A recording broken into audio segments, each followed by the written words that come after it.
Assalamualaikum warahmatullahi wabarakatuh. Diucapkan kepada Ustaz Dr. Hamizan. Kami daripada kelas NBM 1A akan membentangkan mengenai tajuk tugasan kami, iaitu serangan ideologi barat terhadap pemikiran umat Islam dan implikasinya terhadap akidah. Sebelum pergi dengan lebih lanjut, saya akan memperkenalkan ahli-ahli kumpulan saya yang terdiri daripada 4 orang. Yang pertama iaitu saya, Nur Hazira binti Hasan. Seterusnya Nur Fatih Syazawani, diikuti dengan Muhammad Amirul Aiman, dan yang terakhir Muhammad Haris Azri. Seterusnya, saya sebagai wakil ahli kumpulan ingin merafakkan kesyukuran kepada Ilahi dengan berkat dan limpahnya kami berjaya menyiapkan tugasan ini dengan baik, dan seterusnya kepada Dr. Hamizan sendiri, pensyarah dalam subjek CTU 552 ini, membanyak bantu kami untuk menyiapkan dan menjayakan tugasan ini dengan sebaik mungkin. Seterusnya kepada rakan-rakan ahli kumpulan, walaupun kami sibuk bekerja, masing-masing mempunyai komitmen tersendiri, kami berjaya menyiapkan tugasan ini dengan kata sepakat, dan Alhamdulillah kita semua berjaya untuk menyiapkan kerja ini, Alhamdulillah. Jadi, saya akan teruskan penerangan saya kepada abstrak atau istilah bahasa Inggeris yang kita lebih jelas, iaitu overview, mengenai tajuk tugasan itu tersendiri, yang bakal kami satu kumpulan kumpaskan satu persatu, iaitu ancaman ideologi barat terhadap iman seseorang umat Islam tersebut. Jadi, yang pertama, kita dapat lihat ideologi merupakan fahaman atau pegangan yang tercetus daripada pemikiran dan fahaman. Dan pada zaman Renaissance, ketika itu ideologi barat ini lebih kita nampak dengan jelas, di mana ianya diketengahkan dan berkembang dengan lebih pesat. Sejak itu, umat Islam mula berdepan dengan ancaman ideologi barat, khususnya iman seseorang Islam, yang ini kepercayaan seseorang itu tersendiri terhadap ajaran Islam. Dan dari segi objektif tugasan ini, kita akan bentangkan sejarah kemunculan ideologi barat, penjelasan, kesan dan implikasinya tersendiri kepada situasi sebenar umat Islam kini. Dan metod kajian yang kami lakukan adalah berbentuk kualitatif sepenuhnya, yang menggunakan metod analisis dokumen dan kajian dari sumber-sumber artikel penulisan daripada rangkaian internet dari dalam negara maupun seantero dunia, antarabangsa, dengan penelitian terhadap topik ideologi ini tersendiri.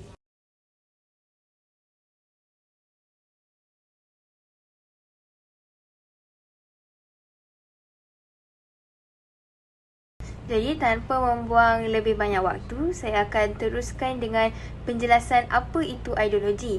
Dan sebelum kita pergi lebih dalam, kita perlu tahu apa itu ideologi. Ideologi adalah satu konsep yang diperkenalkan oleh seorang ahli falsafah yang berasal daripada Perancis, yang bernama Anthony Destutt de Tracy, dan beliau memperkenalkan ideologi ini tersendiri pada tahun 1796. Seterusnya, dari sudut bahasa, ideologi boleh dibahagikan kepada dua, iaitu ideo, dan yang kedua adalah logi. Ideo adalah dimaksudkan dengan idea atau gagasan, dan logi itu sendiri bermaksud ilmu. Ideologi dari sudut istilah boleh dilihat dengan ilmu yang meliputi kajian tentang asal-usul dan hakikat idea atau gagasan tersebut. Dan pada ideologi ini tersendiri, terselitnya nilai cita-cita yang ini dicapai dalam pelbagai bidang kehidupan ini sendiri. Dan ideologi juga dapat dilihat sebagai titik ataupun arah landasan kemajuan negara dari masa ke semasa.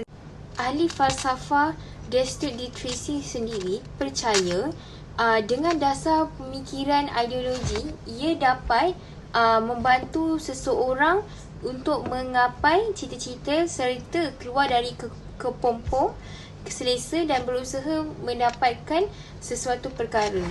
Seterusnya, Ideologi dapat dipecahkan kepada dua bahagian, iaitu ideologi tertutup dan ideologi terbuka. Ideologi tertutup ini dapat kita lihat dari segi aspek-aspek norma-norma politik sosial, iaitu tujuan yang boleh ditafsirkan sebagai kebenaran dan wajib untuk dipatuhi dan tidak boleh disangkal. Manakala ideologi terbuka ialah pandangan hidup bersifat fleksibel, di mana dia mengembang dari semasa ke semasa mengikut sesuatu permasalahan, dan ideologi ini diwujudkan sebagai cara untuk mengatasi masalah tersebut. Sebagai contoh, dalam ideologi tertutup, kita dapat lihat Maximus Leninism, ideologi yang dikembangkan oleh Karl Marx, iaitu nilai-nilai yang diajarkan hakikatnya mengenai realiti alam dan norma-norma masyarakat. Di mana kita dapat lihat monopoli, iaitu penerimaan dan pengakuan atas kewangan yang diberikan oleh rakyat kepada pemimpin yang telah diberikan kuasa, atau lebih jelas dengan istilah kapitalisme. Manakala contoh untuk ideologi terbuka kita dapat lihat di Indonesia, di negara jiran kita, iaitu wujudnya Pancasila, iaitu ideologi terbuka yang berbentuk pemerintahan daripada Presiden Suharto sendiri. Pancasila itu sendiri adalah pemikiran secara terbuka yang bererti kita dapat mengubah wawasan atau dasar tersebut bergantung pada permasalahan yang dihadapi dari masa ke semasa. Baiklah, topik kedua ialah sejarah kemunculan ideologi Barat. Ideologi Barat diketengahkan pada zaman Renaissance. Ketika itu, kejatuhan kerajaan Islam dan pihak ideologi Barat mendapati ancaman yang boleh dilakukan terhadap umat Islam ialah ancaman pemikiran. Ancaman pemikiran ini sebenarnya sudah lama berlangsung, cuma kita sebagai umat Islam sedar atau tidak sahaja dengan gerakan ideologi ini. Dan hasil daripada penjajahan Barat dalam dunia Islam, pelbagai fahaman terbuka yang bertentangan dengan nilai-nilai Islam yang luhur dan murni begitu banyak diperkenalkan. Sejarah kemunculan ideologi Barat dapat dilihat kepada 3 peringkat kemunculan, iaitu peringkat kelahiran, yang kedua peringkat kematangan dan yang ketiga peringkat penjarahan. Okey, pada peringkat pertama, iaitu peringkat kelahiran, ketika Perang Salib berlangsung, tentera Barat menyaksikan kekuatan tentera Islam terletak pada spiritual dan akidahnya. Jadi mereka beranggapan ancaman pemikiran adalah strategi yang terbaik untuk mengancam umat atau golongan Islam. Selepas kejatuhan Islam, Orientalism merupakan gerakan yang mengungguli pergerakan Barat. Jadi, segala ideologi dan fahaman yang diperkenalkan ketika itu akan ditanggung oleh gereja. Dan tentera Barat menterjemahkan semua buku dari Tamadun Islam, dan aktiviti penterjemahan buku ini diketuai dan dipelopori oleh Paul Silverstein. Dan matlamat utama ketika peringkat kelahiran ini adalah untuk menjauhkan umat Islam dari ajaran Islam itu. Pada peringkat awal ini, peringkat kelahiran, gerakan ini masih baru dan muda. Seterusnya, peringkat kedua, peringkat kematangan. Sebelum kurun 20, penjajahan Barat makin pesat seantero dunia, berbekalkan kelengkapan yang disediakan oleh Orientalism di peringkat pertama sebentar tadi, iaitu menerusi pendalaman daripada ilmu-ilmu umat Islam tersendiri, dan kedatangan mereka memperkenalkan gerakan kolonialis baru yang menggantikan undang-undang Islam kepada undang-undang sivil. Yang kita sendiri lihat pada masa kini, negara kita juga mengamalkan undang-undang sivil berbanding undang-undang Islam, tapi kita juga mempunyai undang-undang Islam yang diguna pakai dalam beberapa aspek yang tertentu. Dan selain itu, mereka juga mengajar umat Islam tentang corak berfikir Barat seperti humanism, secularism dan lain-lain. Orientalism juga menerbitkan dan buku-buku dan jurnal yang mereka terjemahkan daripada bahasa Arab dan mengeluarkan Encyclopedia of Islam yang diterjemahkan dalam bahasa Perancis. Jadi, pada peringkat penjarahan iaitu peringkat terakhir, kita dapat lihat pada abad 20 hingga ke hari ini, kemunculan gelombang dunia baru yang dicetuskan dan dimonopoli oleh Amerika Syarikat dengan ideologi globalisasi, dengan mengenalkan terma globalisasi itu sebagai dunia tanpa sebadan. Amat bercanggah dengan ajaran Islam. Oleh itu, ideologi globalisasi dapat menjenamakan penjajahan baru dan penjajahan moden. Sebelum itu, apa itu penjarahan?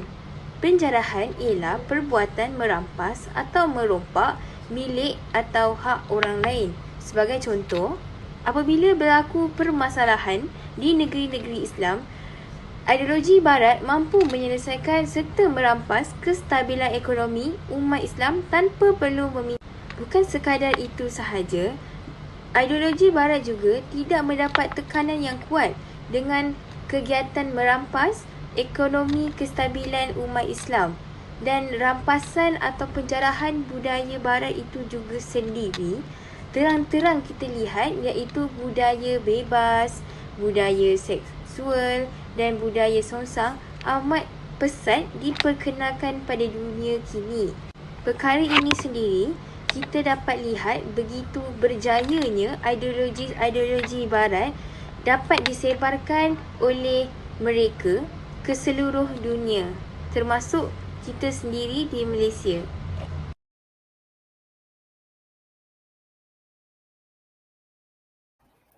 Hai dan Assalamualaikum. Nama saya Nurfati Syazawani binti Mazlan dan saya akan menerangkan tentang contoh ideologi Barat. Berikut merupakan contoh ideologi Barat. Antaranya adalah fahaman humanism, kapitalism, sekularism, pluralism agama, hegemoni dan globalisasi.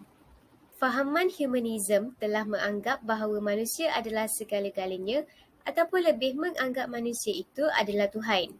Bagi mereka, yang menentukan hukum dan peraturan hidup adalah manusia. Fahaman ini juga menganggap bahawa Tuhan tidak memiliki sebarang peranan di muka bumi ini. Majoriti manusia di dunia ini walaupun berlainan agama, mereka masih mempercayai bahawa adanya Tuhan. Namun berbeza dengan fahaman humanism yang tidak mempercayai Tuhan sepenuhnya. Contoh sifat fahaman humanism adalah seperti pencampuran bebas antara lelaki dan perempuan, berpegang pada dasar tiada beza dalam hak asasi dan tanggungjawab antara lelaki dan perempuan. Fahaman ini menganggap bahawa pergaulan bebas adalah digalakkan. Kapitalism ialah sebuah sistem sosioekonomi yang berasaskan eksploitasi terhadap majoriti rakyat yang merupakan tenaga buruh. Oleh sebab sistem ini didirikan atas dasar ketidaksamarataan, maka ia perlu menggunakan pelbagai kaedah untuk memecah belahkan rakyat majoriti. Hal ini termasuk mempermainkan sentimen perkauman yang melagakan rakyat yang berbilang kaum demi mengekalkan kesinambungan masyarakat yang penuh dengan penindasan dan ketidakadilan ini. Kapitalism amat mementingkan keuntungan dan menafikan hak orang lain, khasnya dalam aspek perniagaan. Sebagai contoh, amalan riba atau dikenali sebagai interest yang berkonsepkan keuntungan dan penindasan terutamanya bagi golongan miskin. Amalan riba dan sistem monopoli menjadi asas kapitalism. Oleh sebab itu, kesan kapitalism ini telah mengadakan jurang yang amat jauh dalam struktur masyarakat dari pelbagai golongan. Sekularism merujuk kepada suatu ideologi zaman moden yang cuba memisahkan segala urusan duniawi dengan hal-hal yang berkaitan dengan agama. Prinsip sekularism ini menekankan bahawa setiap keputusan yang diambil mestilah bersumberkan akal pemikiran manusia yang dibuktikan oleh uji kaji. Ideologi ini diketengahkan kepada masyarakat yang ketandusan didikan agama untuk mengisi kekosongan tersebut, sekaligus bertindak sebagai garis panduan menjalani kehidupan. Ciri-ciri sekularism adalah seperti perkara agama disempitkan kepada hal-hal peribadi sahaja, kebendaan materialism menjadi kayu ukur utama bagi menentukan kebenaran sesuatu perkara, pendidikan, ekonomi, perubatan dan lain-lain urusan Semuanya dipisahkan dari agama, golongan agama dipinggirkan daripada memberi pandangan, dan sistem perundangan dibentuk melalui pemikiran atau akal sahaja tanpa berlandaskan wahyu dan ajaran agama Islam. Seterusnya adalah kaedah penyebaran sekularisme. Kecanggihan ilmu dan kemajuan teknologi moden telah memudahkan lagi usaha penyebaran sekularisme. Antara cara yang dipilih adalah 3, iaitu melalui pendidikan, media massa dan undang-undang. Penyebaran sekularisme melalui pendidikan. Penyebaran berlaku melalui pendidikan yang telah dipisahkan daripada pendidikan agama secara fizikal dan moral. Antaranya adalah menghantar pelajar ke luar negara untuk melanjutkan pengajian. Keadaan ini akan menyumbang kepada kejahilan agama di kalangan kaum muda dan mengamalkan cara hidup barat dalam kehidupan mereka, kerana mereka adalah golongan yang mudah terpengaruh. Seterusnya adalah pergaulan bebas. Sekular menghalalkan pencampuran bebas antara lelaki dan perempuan dalam sesi pengajaran dengan tujuan untuk mengumpan nafsu mereka. Pencampuran tersebut telah menyumbang kepada masalah sosial seperti seks bebas, perguguran bayi, kelahiran anak luar nikah, penyakit kelamin dan lain-lain lagi. Seterusnya adalah media massa. Telah memainkan peranan penting kerana menyiarkan program yang tidak ilmiah yang merosakkan minda seperti filem percintaan, fantasi, hiburan dan gambar porno. Sedikit demi sedikit diselewengkan untuk menjadi penyebar fitnah atau maksiat yang menjadi punca penyakit sosial. Dan akhir sekali, penyebaran sekularisme melalui undang-undang. Golongan sekular ingin memastikan undang-undang Islam tidak diguna pakai ataupun dirujuk bagi mana-mana keadaan. Ini kerana pluralisme agama merupakan konsep yang luas tentang penerimaan agama yang pelbagai. Pluralisme agama adalah pandangan, fikiran dan keyakinan bahawa agama yang berbeza itu mempunyai kesamaan dari segi ontologi, soteriologi dan epistemologi. Ini bermaksud, ideologi ini beranggapan bahawa semua agama adalah sama. Ia adalah satu bentuk toleransi agama di mana pandangan faham ini hanyalah merupakan jalan yang berbeza untuk menuju ke titik kebenaran yang sama, iaitu untuk menghantar pemeluk mereka ke syurga. Ciri-ciri pluralisme adalah seperti mempunyai elemen-elemen fahaman Islam liberal, sekularisme, rasionalisme, penolakan terhadap autoriti keagamaan, kelemahan dalam perbahasan mengenai hakikat kebenaran sesuatu agama dan sentiasa cuba menyamakan ajaran agama yang berbagai. Islam menghargai toleransi agama yang lain tetapi tidak menganggap semua agama adalah sama. Dengan arti kata lain, Islam tidak menganggap bahawa Tuhan yang disembah oleh orang Islam adalah Tuhan yang disembah oleh agama lain.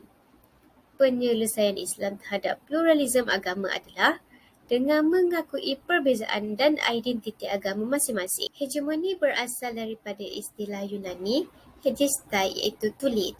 Dalam erti kata lain, hegemoni membawa maksud pengaruh atau penguasaan. Pengaruh atau dominasi ini merangkumi pelbagai aspek dari segi politik, ekonomi, sosial, budaya, ketenteraan, pendidikan dan sebagainya. Hegemoni juga boleh diterima sebagai sesuatu yang wajar sehingga ideologi kelompok dominan dapat disebarkan dan dipraktikkan. Nilai-nilai dan ideologi hegemoni ini diperjuangkan dan dipertahankan oleh pihak dominan sehingga pihak yang didominasi taat terhadap kepimpinan kelompok penguasa. Globalisasi membawa maksud dunia tanpa sempadan. Globalisasi didominasikan oleh pelbagai faktor. Antaranya ialah perkembangan teknologi, pengangkutan, ilmu pengetahuan, telekomunikasi dan sebagainya yang dapat mempengaruhi atau membawa perubahan dari pelbagai aspek dalam kehidupan manusia. Perkembangan ini mungkin dapat menghubungkan di antara sesebuah negara dengan negara lain yang dapat dilakukan dalam tempoh yang singkat. Dunia bukan sahaja bersepadan geografi, tetapi pengaruh globalisasi menjangkau sepadan ekonomi. teknologi, bahasa budaya, ideologi, politik dan dari segenap aspek kehidupan sesebuah masyarakat. Berikut merupakan beberapa faktor terjadinya globalisasi. Antaranya adalah perkembangan teknologi maklumat. Pesatnya perkembangan teknologi maklumat membuat dunia dapat memperoleh maklumat dengan cepat. Selain itu, aktiviti jual beli antara negara menjadi lebih mudah dan kita dapat membuat pembelian dan menjalankan transaksi dengan pembeli atau penjual di negara lain tanpa perlu bersemuka dan hanya melalui e-commerce iaitu online. Seterusnya, kemajuan sistem pengangkutan.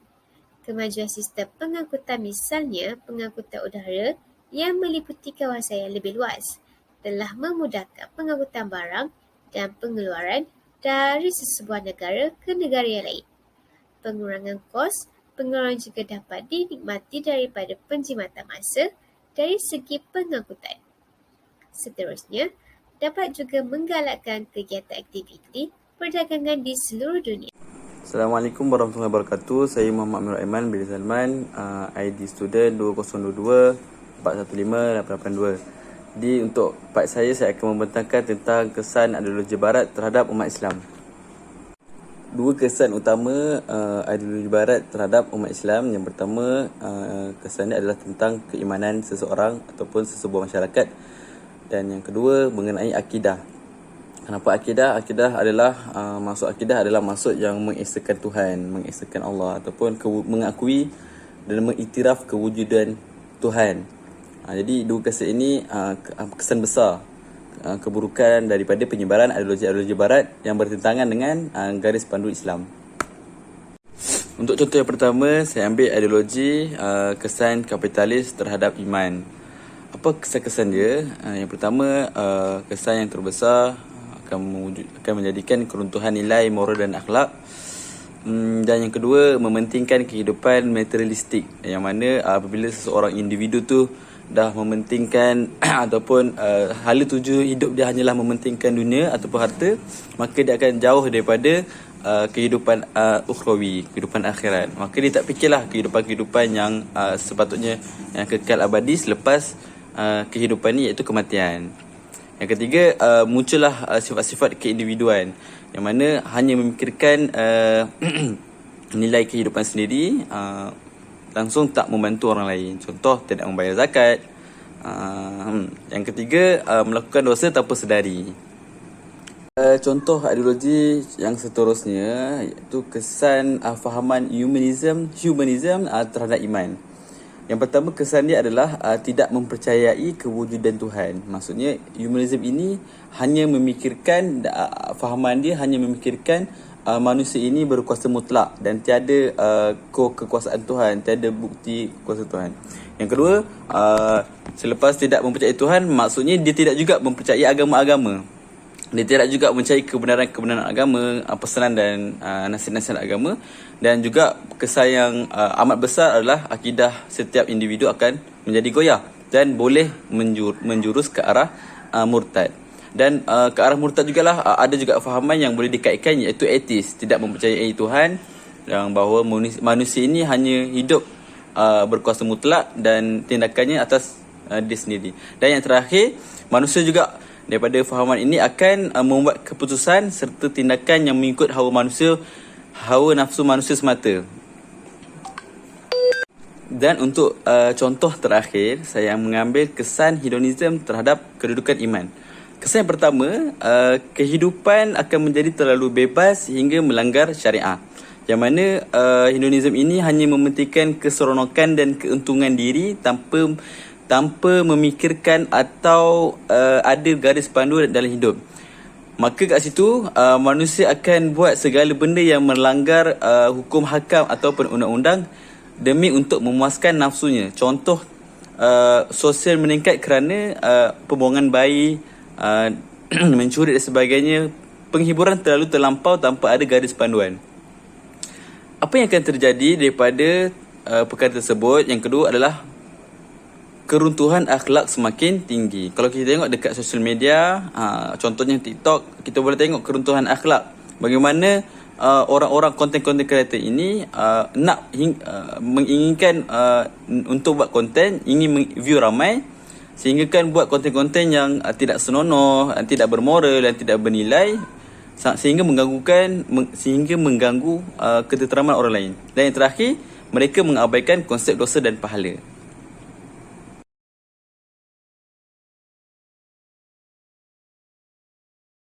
Berikut adalah beberapa langkah yang boleh diambil untuk mengatasi ideologi barat terhadap individu. Yang pertama, pemahaman yang baik terhadap ideologi barat. Adalah penting untuk memahami prinsip-prinsip dan aspek-aspek yang diterima oleh ideologi barat. Ini akan membolehkan individu mengenal pasti dan mengelakkan implikasi negatif yang mungkin timbul. Kedua, penghayatan nilai-nilai Islam. Penghayatan nilai Islam yang kuat boleh membantu individu untuk mengukuhkan identiti diri dan mengekalkan keyakinan yang kukuh dalam perjuangan menghadapi tekanan ideologi barat. Seterusnya, berfikir kritis. Kemahiran berfikir kritis yang baik akan membolehkan individu untuk menganalisis dan membuat penilaian terhadap ideologi barat dengan teliti dan objektif, memastikan yang hanya yang baik yang diambil. Komunikasi yang efektif. Pemahaman yang baik terhadap ideologi barat juga bergantung pada komunikasi yang efektif dengan individu yang terlibat dalam proses penyebaran ideologi tersebut. Walaupun ideologi barat mungkin memberi kesan negatif kepada individu, namun dengan melalui cara-cara yang disebutkan di atas, seseorang boleh mengatasi dan mengelakkan implikasi yang tidak diingini dari ideologi barat. Langkah mengatasi ideologi barat oleh pihak berkuasa. Pihak berkuasa sama ada badan kerajaan atau bukan badan kerajaan juga perlu memainkan peranan yang penting dalam membendung penularan ideologi yang selisih dengan resam dan ajaran agama Islam yang sedang menular. Yang pertama, pengkajian dan pemantauan. Pihak berkuasa perlu melakukan pengkajian dan pemantauan terhadap perkembangan ideologi barat di negara ini dan mengambil tindakan sekiranya diperlukan. Yang kedua, pendidikan. Pihak berkuasa perlu memberikan pendidikan yang cukup kepada rakyat tentang ideologi barat dengan cara-cara yang menangani pengaruh yang tidak diingini. Yang ketiga, pihak berkuasa juga perlu melakukan sosialisasi dan pendekatan komunikasi yang efektif dalam menyampaikan idea-idea dan persepsi tentang ideologi barat kepada rakyat dan mengelakkan pengaruh yang negatif. Dan yang keempat, perlembagaan. Pihak berkuasa perlu memastikan perlembagaan negara menyediakan perlindungan yang cukup terhadap hak-hak rakyat dan negara dari pengaruh negatif ideologi barat. Sebagai penutup akhir kalam, ideologi moden merupakan salah satu ancaman bagi umat Islam. Umat Islam seharusnya sedar dan segera kembali kepada ajaran Islam yang sebenar dalam ilmu agama agar dapat mengelakkan diri dari terjebak dengan ideologi barat tersendiri. Dan di sebelah kanan slide merupakan poster ancaman ideologi terhadap Islam yang kumpulan kami sediakan.